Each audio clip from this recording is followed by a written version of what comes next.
Последниот ден од февруари ја донесе можеби првата вест за тој месец, дека УЈП открила корупција во Комисијата за борба против корупцијата. Антикорупционер изнајмувал стан за 100 евра, но од комисијата земал 350 евра. Се прикажували и лажни патни налози за да се земе трошоци за пат. Веќе следниот ден, обвинителството отвори предмет за случајот по допрен глас, а парламентарното мнозинство ги побара главите на антикорупционерите. Доколку членовите на антикорупцијската комисија веднаш не поднесат неотповиклива и итна оставка, ќе покренеме постапка за нивно разрешување. По првичното отфрлање одговорност, паднаа 5 оставки, а двајца антикорупционери одбија да се оделат од фотелите. Премиерот најави нова, сериозна антикорупцијска. Ние можеме да ги ослободиме институциите на вистина ако бидеме транспарентни, отчетни и понесеме одговорност, па макар било тоа и етички. Јас сум убеден дека на Македонија и треба сериозна антикорупцијска комисија, која што со сите меѓународни пракси ќе биде овде поставена и ќе биде будното око на следење на извршната власт и се што има допир со народните пари. 6 месеци и серија корупцијски афери подоцна, нема нова антикорупцијска комисија, обвинителството се уште е во почетна фаза на проверка на сомнежот за корупција во претходната комисија.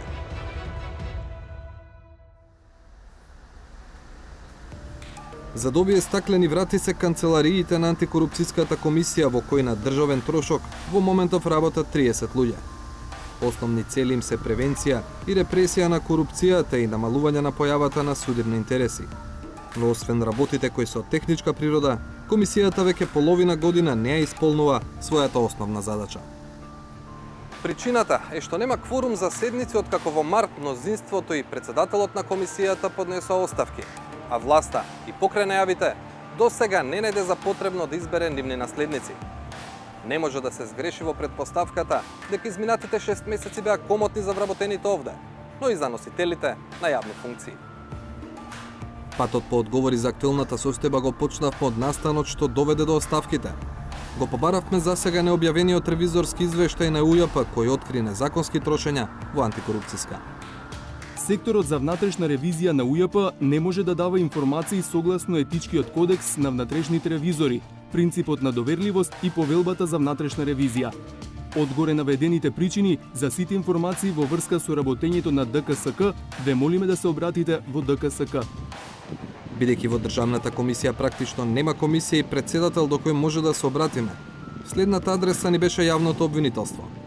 Ни одговорија дека по половина година се уште се во почетната фаза на предистрага за случајот. Но го обезбедиле документот кој даношната управа вели дека не смее да ни го даде. Надлежен јавен обвинител од Управата за јавни приходи го прибави конечниот извештај за извршената ревизија за исплатата на плати и други надоместоци на вработените во Државната комисија за спречување на корупцијата за 2016 година. Во моментов се превземаат действија за проверка на наводите во извештајот. Овој став значи дека обвинителството се уште нема доволно елементи за да одлучи дали да отвори истражна постапка или пак ќе го отфрли случајот како неоснован. А ако нема истрага, тогаш сигурно ќе има многу прашања. Предистражната постапка на обвинителството сепак не представуваше и не представува пречка за власта да избере нови антикорупционери. Па сепак тоа не се случи. Зошто? Прашавме кај двата најголеми коалициски партнери од мнозинството во собранието. Координаторот на ДУИ Ејуп Алими ни изјави дека проблемот бил во надлежната собраниска комисија, каде како гест на добра волја, мнозинство доби опозицијата. Ние немаме мнозинство во комисијата за избори и именувања. Имаат ВМРО ДПМН и Бесана Билјалка сами. Досега не можевме да најдеме решение за ова и за други прашања.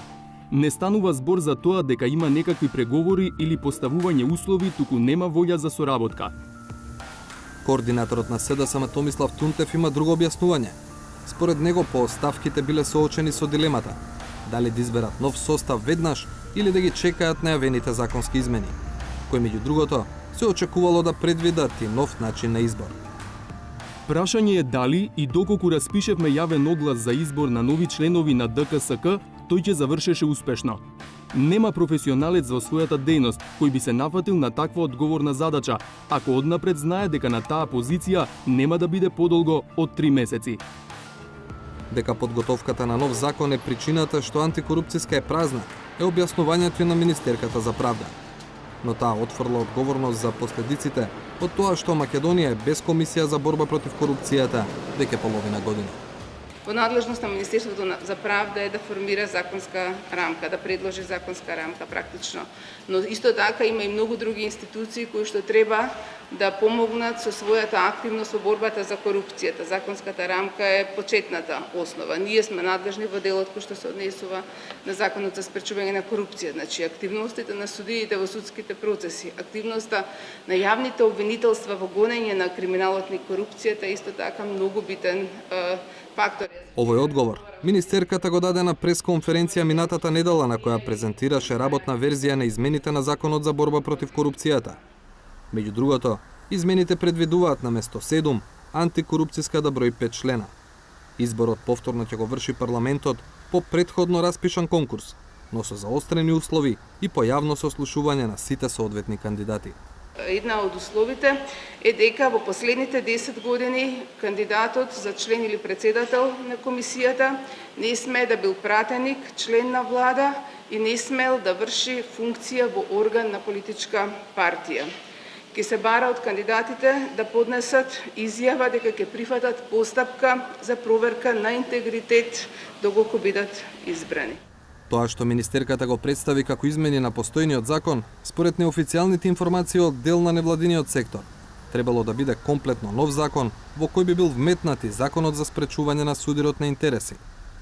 Герман Филков од Центарот за граѓански комуникации нема разбирање зошто собранието не избра макар и привремен состав на антикорупцијска, додека се работи на комплетно ново решение на законот. Ако се сака да се покаже вистинска борба против корупцијата, овој вакуум не требаше да се дозволи. Не знам зошто се остави тој вакуум. За сега, да кажам, да се брза со донесување на новиот закон, па според него да се изберат членовите на комисијата. Можеше ова брзање да не се случи, да се избереат членовите, а законот да се носи како што треба. Немањето антикорупцијска комисија, според Филков, фрла сенка врз сите партии во парламентот, бидејќи ниту една не беше гласна во барањето. Антикорупцијска да биде функционална. Иако смета антикорупцијска не е единствената која треба да се бори против корупцијата, нејзината превентивна улога е важна. Еве од Европската унија извештајот постојано укажуваат на, да бидам прецизен, широко распространета корупција во земјата. Таа констатација со состојбава не одговара.